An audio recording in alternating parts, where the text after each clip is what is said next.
প্রিয় দর্শক, আশা করি ভালো আছেন। চলে এসেছি নতুন একটি ভিডিও নিয়ে। আজ আমরা দেখব কিভাবে সবার পছন্দ ছোট মাছ পরিষ্কার করতে হয়। আমরা বাজার থেকে ছোট মাছ কিনে নিচ্ছি, কিভাবে দেখব। এই জন্য প্রথমে আমার এরকম একটি ঝাঁকা প্রয়োজন, যেটি দিয়ে আমরা সেই মাছগুলোকে পরিষ্কার করব। তো দেখতে পাচ্ছেন আমাদের সেই ছোট পুঁটি মাছ। আমরা এবার এই পুঁটি মাছকে কিভাবে সহজে পরিষ্কার করা যায়, এই জন্য প্রথমে আমি একটু লবণ দিয়ে দিলাম সে মাছের মধ্যে।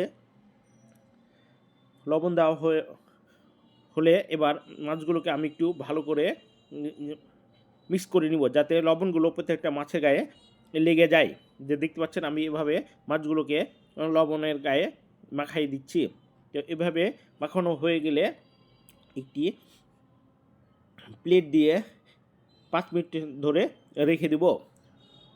তো 5 মিনিট রাখার পর এবার আমি দেখব মাছগুলো লবণগুলো প্রত্যেকটা মাছের গায়ে লেগে গেছে। এবার আমি মাছগুলো সেই ঝাঁকাতে এইভাবে ঢেলে দিব। মাছগুলো ঢাকায় রাখার পর এবার আমি হাত দিয়ে এভাবে জাস্ট চারদিকে ঘুরাবো, অর্থাৎ পাতলাবেন। তো এভাবে একটু করে এই জাস্ট পাতলালে পুঁটি মাছের গায়ে যে আঁশগুলো রয়েছে সেই আঁশগুলো বের হয়ে আসবে। আপনার কিছুই করা লাগবে না, জাস্ট আপনি এভাবে জাস্ট ঘোরাতে থাকবেন। এভাবে ঘোরাতে থাকলে দেখবেন কিছুক্ষণ পরে মাছের আঁশগুলো অটোমেটিক খুলে আসবে। দেখতে পাচ্ছেন আমি জাস্ট এইভাবে ঘোরাচ্ছি। আমি আরেকটু লবণ দিয়ে দিব, যাতে মাছের আঁশগুলো আরও তাড়াতাড়ি চলে আসে, কারণ লবণের গায়ে যে কণাগুলো রয়েছে সেগুলো মাছের আঁশ খুলতে খুবই সাহায্য করে। এভাবে জাস্ট আপনারা কচলাবেন, কচলাতে থাকলেই দেখবেন আঁশগুলো খুলে চলে আসছে। দেখতে পাচ্ছেন কীভাবে আঁশগুলো উঠানো যায়।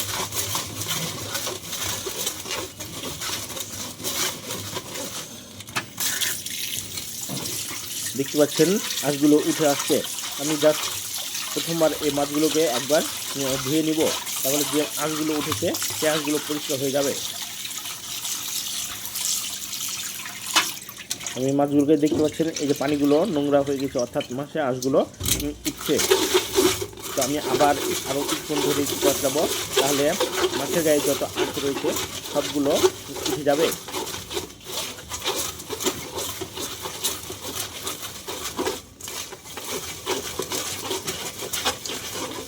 এভাবে আপনি কচলাতে থাকবেন। দেখতে পাচ্ছেন মাছের আঁশগুলো উঠে গেছে। প্রত্যেকটা মাছের গায়ে যে আঁশ ছিল সে আঁশগুলো উঠে গেছে। আর একটু কচলারে বাকি আঁশগুলো উঠে যাবে।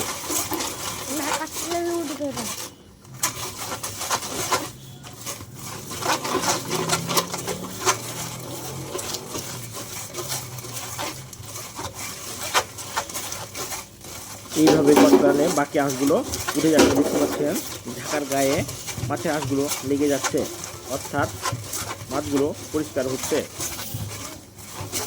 আপনারা এইভাবে যে কোনো ছোট মাছ পরিষ্কার করতে পারবেন খুব অল্প সময়ে, কোনো রকম কষ্ট ছাড়া।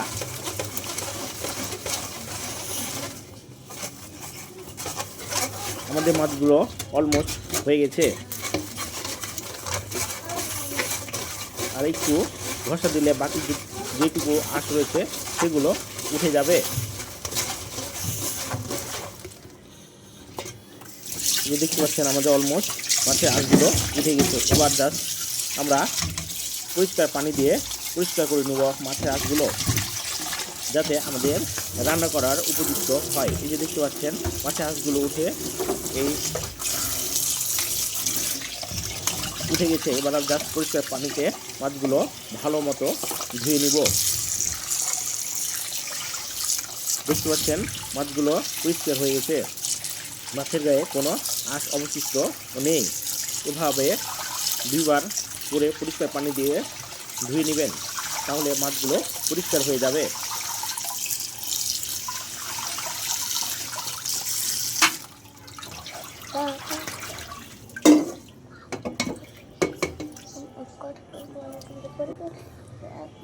এবার মাছগুলো ধোয়া হয়ে গেছে। এবার মাছের পেটে যে নাড়ি ভুঁড়ি রয়েছে সেইগুলো আমরা একটু বের করার চেষ্টা করব। তো জাস্ট মাছগুলো পেটে 2 আঙ্গুল দিয়ে একটু চাপ দিলে মাছের পেটে যে নাড়িভুঁড়ি রয়েছে সেগুলো বের হয়ে আসবে। এইভাবে প্রত্যেকটা মাছের নাড়িভুঁড়ি বের করে পরিষ্কার করে নেবেন। তাহলে মাছগুলো যখন আপনি রান্না করবেন অথবা ভাজবেন তখন খেতে তিতা মনে হবে না। আর এই নাড়িভুঁড়ি সহ যদি আপনি রান্না করেন তাহলে মাছগুলো খেতে তিতা মনে হবে। তাই এভাবে প্রত্যেকটি মাছের নাড়িভুঁড়ি আপনারা বের করে ভালো মতো ধুয়ে পরিষ্কার করে নেবেন। তো আমরা এভাবে প্রত্যেকটি মাছের নাড়িভুঁড়ি পরিষ্কার করে নিচ্ছি। আপনারা কে কোথায় থেকে এই ভিডিওটি দেখছেন জানাবেন, যাতে আমরা আপনার কৃতজ্ঞতা প্রকাশ করতে পারি।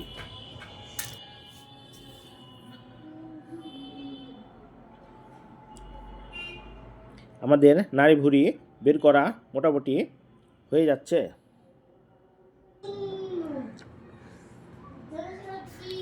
এইভাবে সমস্ত নাড়িভুঁড়ি বের করে নেবেন।